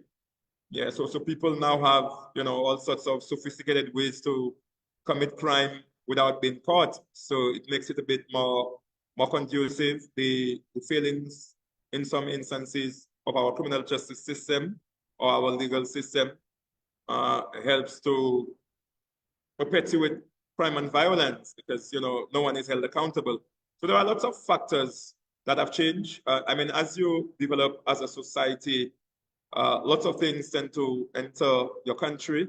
The mindset of your citizenry changes, and all of these sort of things help to contribute to our young people sometimes going astray. Yeah, and I guess, like you said, in the olden days, you had the entire community, the village, raising that child. And as our host indicated, I mean, if you had done something wrong and you were spotted by one person in the community, that person could have disciplined you, and your parents would not have an issue with it. But these days, you see a child doing something which is not desirable on the road, and you try to talk with the child, and by the time you check yourself, the mother is already on Facebook or WhatsApp status throwing talks to you or for you, you understand? So, but the society has changed. Yeah, people are very individualistic. People are very protective of certain ways of resolving conflicts or interacting with each other, which is not good for our society at all. It's not good at all. The society has changed. Yeah, I mean, I'm laughing, not that I think it's a funny situation, but it just speaks to how certain values that we had as a society in the olden days, that these things have basically disappeared, where people would have been there for each other.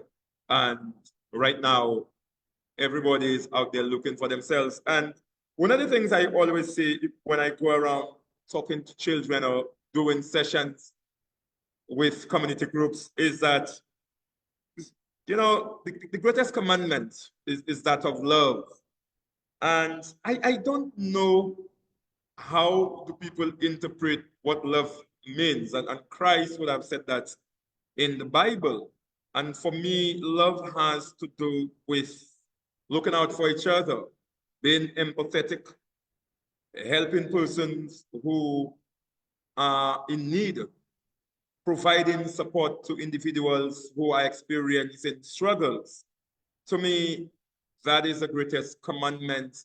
And one of the things that I always say to my friends who are pastors is that I do not know what exactly they preach in the church, but I find that, and that's not meant to be a criticism of Christianity, but I find that for a religion which is based on love, as Christ would have epitomized, I find that a lot of people have just reduced Christianity to belief in God, attending church, or the things that we do that people will associate with goodness, but in our interactions with each other, we fail to practice the very fundamentals of what it means to express love towards one another. So that is something that I think that we need to become more embracing of as a society, where we look out for each other and we understand that the conditions of maybe one individual or a household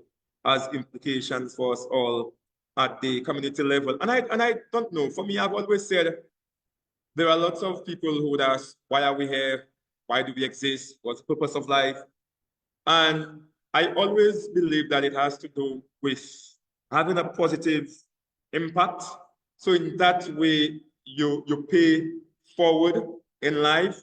So whoever you have helped, that person can go on and experience a sense of belonging, social inclusion, and that person could achieve his or her dreams and aspirations. To me, that is the reason as to why we exist, but there seems to be a lot of narrowness in terms of the thinking when it comes to why are we here. But with the absence of love in this society, I think it will continue to deteriorate, and it will be plagued by lots of disparities that do not augur well for the betterment of us all in the society. Yeah. Thank you. Thank you. Well said, sir. We do have some contributions and some questions, so I will call Miss Sabina Fontenelle to make her contribution shortly. We also have a contribution via Facebook from Miss Laura May, who says she believes the same efforts need to empower girls. We should be doing the same for our boys. We need to empower them to become positive men in society. And she says at Library, we have a male mentorship program funded by the SLU-NCF. The most beautiful thing about this program is that it is at a very young, critical age. Yeah. All right. Yeah. So most definitely, we have some good work all around St. Lucia. Library is one of the areas where community togetherness and spirit is very high. And you have a number of active community groups in Library which are responding to the needs of the community residents. So kudos to Library. As a matter of fact, Library emerged as the most outstanding district youth and sports council at the recently held National Youth Awards. So Library is doing some great work. Library is pretty much a self-sustained community, and I think that's why they call it the Republic of Library.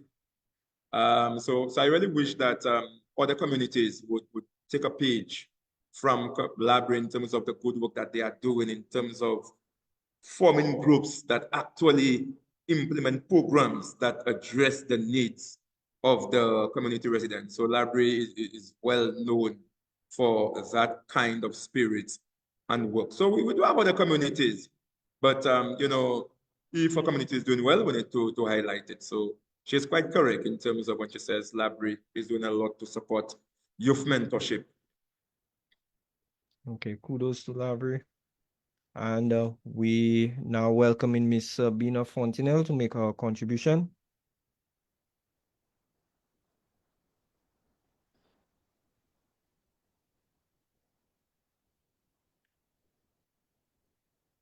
Okay, seems like she stepped away briefly. We have a question in the chat from Mr. Jonathan Chalo. Good evening. And it's question for the speaker. Do you think that the increasing feminization of the education system, in brackets, about 90% of our educators are female, do you think that this increasing feminization of the education system is shaping the lack of growth mindsets in males since they may lack the capacity to connect with males the way the male teachers would? Mr. Jonathan Shallow, a good colleague of mine, and he's doing tremendous work as the senior program manager for 𝐊𝐿, and 𝐊𝐿 is a USAID youth crime prevention program. And Mr. Shallow has answered the question in his very wording of the question, because as he quite rightly said,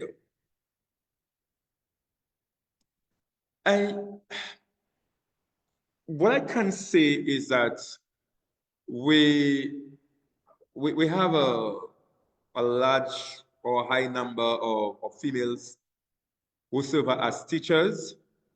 And as we have indicated, there are some needs that boys would possess as it relates to learning. Their personalities are different compared to girls. And in some instances, I do not think all female teachers generally have the capacity, or I don't think they do it in an effective manner to the extent where they could adequately meet the learning needs of the boys. And Mr. Shallow is correct in suggesting that when you look around you as a young man and you see most of the teachers are females, as an aspect of the hidden curriculum, it says something to you that the place of the young man is not to serve as a teacher later on, or to embrace or pursue education, or education is not something that was meant for boys. There are some young men who would look at the education system and come to that conclusion. And so they show a lack of interest in school. And I think he's quite correct. And we spoke about that when we said that there seems to be that attitude or mentality among our young men that, you know, success and high achievement is not ready for us. So we set the bar very low as it relates to pushing to achieve greatness in whatever fields that we find ourselves. And then the females in the education system, they are presented with models of success, because when you have a female teacher in front of you, it communicates that to you as a young female, that I too can become someone who achieves something meaningful in life, or I could hold a high position in the society, or I could make a positive contribution in the society as the females are doing. So most definitely, I think it is one of the factors which contributes to a sense of male apathy and the situation where our males don't really push. Now, in me saying that, it is not me suggesting that we need to have a quota system or an equal number of males, but I think it would help us as a society to have more male teachers, given that it would lead to the young men or boys seeing males as positive role models or persons who could achieve meaningful contributions in a society. And I'm also not saying that the female teachers, some of them do not do a wonderful job in the education system. So I hope that the females who are out there listening do not live with that impression. But I think the point is, it would do us well as a society if our young men could be exposed to more male role models. And I think that is the theme for International Men's Day, which would be held or commemorated tomorrow. And that is a problem that is plaguing us, because once you are not seeing persons who look like you as a boy working in decent jobs or doing great things in the society, subconsciously it sort of results in you lowering the bar and not trying to achieve great things in life. But as Mr. Shalom would note, as I indicated, there are some positive strides which have been made by the Ministry of Education, trying to teach our teachers new pedagogical strategies as it relates to meeting the learning styles and needs of our boys in the education system. But like I said, it's not an issue which is easily resolved, because we have that attitude on the part of males when it comes to teaching. How many males would actually want to teach? You know, that's not enough money. I don't want to be tied down to a classroom. I don't want to take the stress of children. These are some of the things that you would hear from males. But as I indicated earlier on, it's a wonderful profession. I mean, I served for 10 years and I've had no regrets. I enjoyed the teaching experience, and I would encourage any young man to venture into teaching, because it's a perfect avenue for you to mold and positively influence the character and development of our young men in the society. Thank you very much, Mr. Elva, for, again, yet another very impactful contribution on the aspect of male role models and also inculcating the teaching aspect of it. And I know that too is a very critical area, because I can recall, and I'm sure a lot of us can relate, that even in our senior years, we can recall teachers that we had at the infant stage. And that is testament to the impact that educators have on our development. You know, sometimes we leave school 30 plus years and we can still identify teachers and relate to them and honor them. You know, that really speaks to, like you said, the mentorship aspect that is relevant in our development. And so far, we've had lots of enlightening contributions from our guests and our listeners.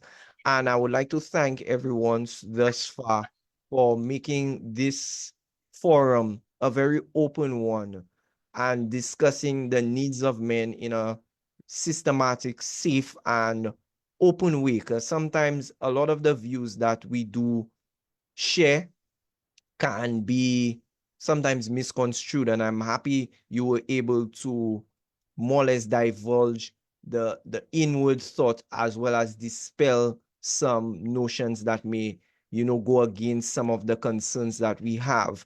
I do have one last comment from an anonymous viewer who wants to share an experience that she had. And she said, well, I assume it's a she, sorry. But that anonymous viewer said, when my son was in primary school, he had a school assignment to complete a story. The story started off with a young boy dreaming that he stole something and he was on the run from police. That person, they made a complaint about it because of the stigma against boys that already exists. And as a result of the complaint, the assignment was replaced with something else. The comment further says that our educators should be more responsible with what they expose our boys to, and parents should always keep their eyes open to what they're exposed to as well. All right, that's the comment. Yeah, well, there you have it in terms of what our young men are being reduced to have a child to write a story which starts off with having to steal something. Yeah. Now, I understand in terms of the writing process, it can be creative. Yeah. But to an extent, it also helps reinforce certain stereotypes. And these are the things that we have to be mindful of. And if we, and that's the thing too, you made that point about counseling. Many times we tend to associate counseling with experiencing a significant downward spiral or a significant breakdown in our mental health. But I've always said that counseling can also be seen from a positive perspective, and you don't necessarily have to be going through a difficult moment for you to go to a counselor. So there is a lot of pathological emphasis, or pretty much a lot of our approaches could be negative, or where we're looking to identify a problem to be solved. And so for me, in a similar manner as you alluded to, counseling can be something where it brings out positivity in you, and you don't necessarily have to be a victim or patient, but you just want to maximize the strides that you are making. In a similar manner, you could have a child to write something where it's not necessarily focused on a problem, but maybe something positive, could be the outcome. But then, I mean, to have the child to start writing something and it's a boy having to steal an item. So that says, what we expect of them. And we're almost saying that it's okay if you do that, Yeah, so these are very subtle ways through which the hidden curriculum reinforces gender stereotypes which are not healthy for our society. And these are things that we need to help our teachers and other persons who work with children to understand. And it speaks to, and I don't necessarily think that sometimes people are doing so to cause harm, but there are always unintended negative consequences to what we do. And so as critical thinkers, we must always factor that in.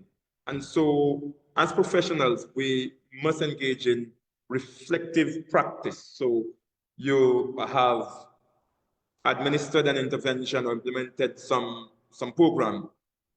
It's not only about the intended outcomes that you are to focus or reflect on, but there are things that you do it for the better good, and certain unintended harms emerge. And that's where, if you are thorough in your planning, you could, implement steps that would minimize any possible harms that could be incurred. So the whole issue of reflective practice as teachers and persons in the helping profession is something that we should continue to embrace and practice on a very consistent basis. Indeed, indeed. And of course, we have lots of interesting contributions. We have one final comment before we wrap up this evening, and it's from Mr. Gittens. He said that recently he saw a video of two young women fighting in Castries, and to his surprise, it was the girls and not the boys who tried to break up the fights. So his questioning is, chivalry, has it died in our males? Well, most definitely, that was not good on the part of the males to not break up the fight. That should not be left onto the females to carry out. I think everyone has a responsibility to be a peacemaker. Now, I'm not suggesting that somebody should just rush in to break up every fight that they see, because one has to consider the nature of the fight and what weapons are in the fighter's possession. All of these things would determine what you can and you cannot do. But I think the point is, we have a responsibility not to perpetrate or cause for the conflict to get worse. And if you could do something, do not diffuse the responsibility and say, well, this other person will actually stop the conflict. But we all have that responsibility to play our role in ensuring that our interactions with each other are peaceful. And as young men, we should not run away from this responsibility as members of the society. To me, that is what it means to be a good citizen as proud St. Lucians. Indeed, indeed. I love the way that you more or less just encapsulate the moral responsibility that we have. And it's not one or the other, but it's more or less together. And Yeah. this is very important for us as men, as women. We need to work together. It's not me versus you or us versus them. It's a collaborative effort. It's the commune in community. We need to come together and play our part. And of course, I really am in awe of the discussion that we had this evening. I want to most definitely thank you, Mr. Elva, for eagerly giving your time to share your breadth of knowledge that you have in your experience as an educator, as a social worker, and as an administrator of NGOs, CSOs, several projects across the communities district. I do want to give you a heartfelt thanks from myself, apart from as a part of the as the part of the empowerment project. And I would like to continue to encourage you to do the good work. Of course, I hope to meet up with you soon, have a discussion on some of the developments, because we did have a lot of talks of programs that are going on right as we speak. And I would like to also encourage our viewers and our listeners to continue playing your part in the communities with our adult men, our young men. Continue to give them a word of encouragement, as little as you can, as big as possible. Do your part, because that small contribution we may regard as tiny might be the difference that is needed to turn a situation around. So, of course, I do want to thank you again, Mr. Elva, and I will welcome you to share your final thoughts before we wrap up. Well, I would like to thank you immensely, Mr. Brian, for allowing me to share my views on issues affecting men and the contribution that men are making to our society. Men have an important role to play in building and sustaining our families, ensuring that our communities are strong and resilient. And as a society, St. Lucia is a country which is economically viable and prosperous. I would like to wish all men a happy International Men's Day. And as the theme suggests, I urge all men to be positive role models, particularly to their children. I would like to encourage men to set high standards, do not sell themselves short, do not reduce themselves to persons who lack self-confidence, but rather see themselves as kings, as individuals who are meant to rise above the mountain and to achieve great and phenomenal acts of success. I believe in our men, and I know that men are individuals who are destined to be great. From a broader societal level, I believe that we all should work with each other to empower each other, particularly our men who exhibit several risk factors. And when I say men, I also include our boys in that particular bracket. As a society, and there is still a need to continue to empower our women, but there is a dearth of programming and policies to really strengthen and address the concerns of our men in the area of education, mental health, and economic participation. And I believe that as a society, we need to become supportive of all men. And if we could do that, that would only augur well for us all in our society. So just one last thing. I believe in community, and I would like to encourage every individual to play a part in creating communities which are safe, healthy, and resilient. And you could do that in very little ways. Mentor a child, join or form a community-based organization, raise your voice to advocate for better programs and policies for the indigent, poor, and other members of our society who are being marginalized. I also want to state that I thought the conversation this evening was very constructive and refreshing, and I listened to lots of talk shows, and one of the observations which I made, and I will say it, I don't care, I say what I have to say, is that our national discourse appears to be heavily politicized from a party standpoint, and all the issues are not being fleshed out in intellectual manners which are honest. And I must say that I saw this program as something which is needed.